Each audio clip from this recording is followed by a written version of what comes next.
Anda menyaksikan Breaking News Kompas TV bersama saya Adisti Larasati. Saudara, evakuasi korban dan penanganan atau pengangkatan puing reruntuhan bangunan Pondok Pesantren Al-Khozini kembali dilanjutkan dengan menggunakan ekskavator setelah sebelumnya menggunakan kren, saudara. Evakuasi dengan menggunakan ekskavator dilakukan sejak Jumat dini hari. Penggunaan ekskavator difokuskan untuk memecah puing-puing reruntuhan yang berukuran besar, dan selain menggunakan ekskavator, sejumlah truk dan juga ambulans tetap berjaga di lokasi kejadian untuk mengangkut puing-puing reruntuhan dan juga mengevakuasi korban, saudara.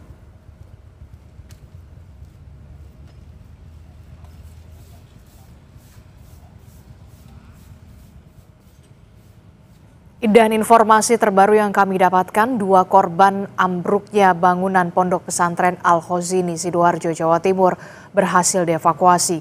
Kedua korban dievakuasi dalam kondisi meninggal dunia. Selanjutnya, kedua korban dibawa ke Rumah Sakit Bayangkara Samsuri Mertoyoso, Surabaya atau Rumah Sakit Bayangkara Polda Jawa Timur untuk diotopsi. Setelah proses identifikasi postmortem selesai, jenazah akan dipindah ke cold storage atau mesin pendingin jenazah sambil menunggu kecocokan data antemortem.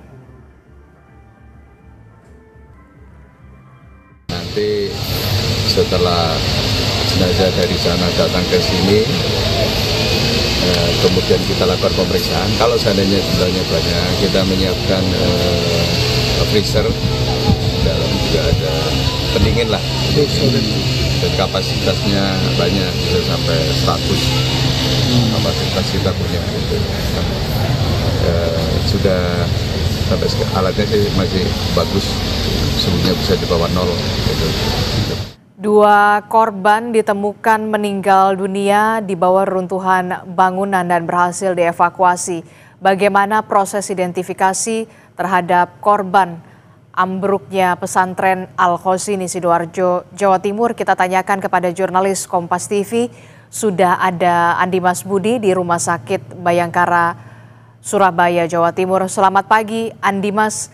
Andi Mas, kami ingin mengetahui informasi terkini dari Anda. Apakah kedua jenazah yang sudah berhasil dievakuasi dari reruntuhan bangunan Pondok Pesantren Al-Khozini ini sudah dibawa ke Rumah Sakit Bayangkara dan sudah tiba pagi hari ini?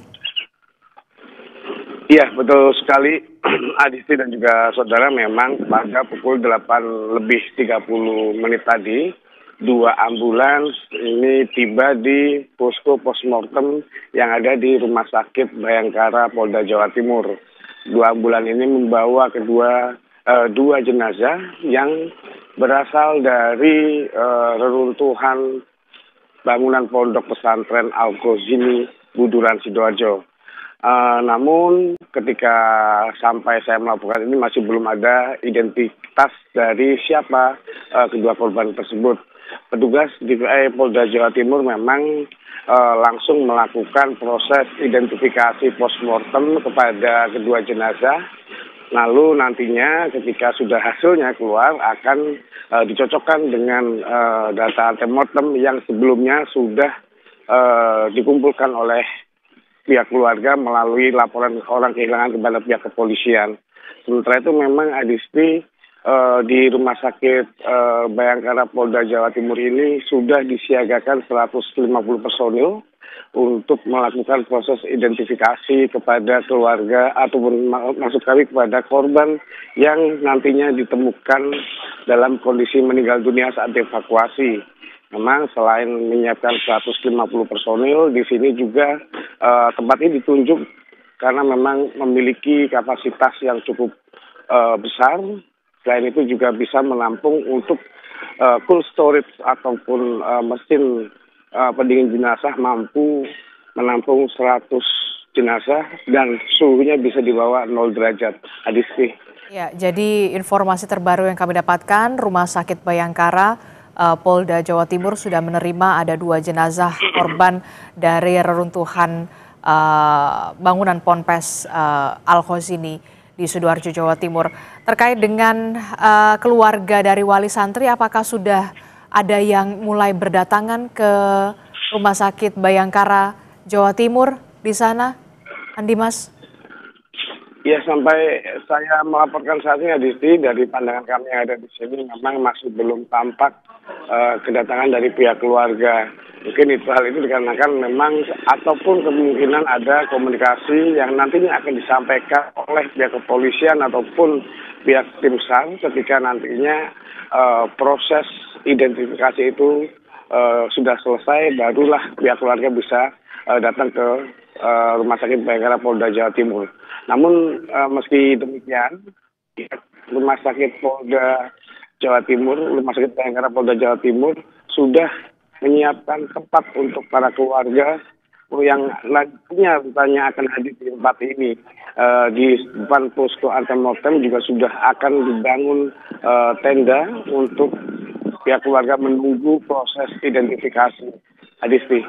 Oke, biasanya butuh waktu berapa lama untuk proses identifikasi dan apakah nanti dari Rumah Sakit Bayangkara Polda Jawa Timur ini akan secara paralel untuk melakukan rilis atau konferensi pers terkait dengan proses identifikasi ini?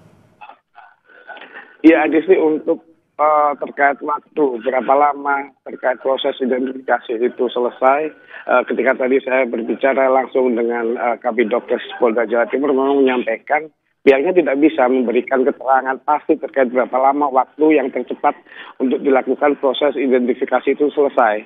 Namun memang pihaknya menjelaskan proses identifikasi cepat atau tidaknya ini tergantung dari pengumpulan data secara lengkap.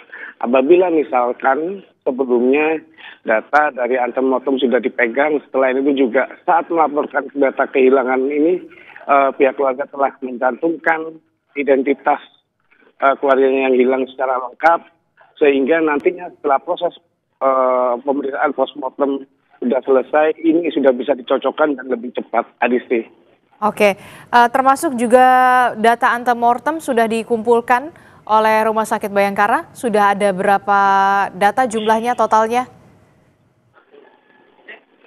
Baik, Adisti, kalau berbicara data terkait jumlah antemortem yang terkumpul memang itu sesuai dengan jumlah laporan orang hilang yang disampaikan ataupun yang diterima oleh pihak kepolisian. Dari awalnya 63 hingga sekarang sudah berkurang menjadi 58 dan itu semuanya memiliki data antemortem yang cukup lengkap, Adisti. Oke, secara keseluruhan. Kita akan tunggu bagaimana proses identifikasi dan juga pengumuman resmi dari Rumah Sakit Bayangkara Polda Jawa Timur. Sampai saat ini memang Rumah Sakit Bayangkara sudah menerima ada 2 jenazah korban runtuhnya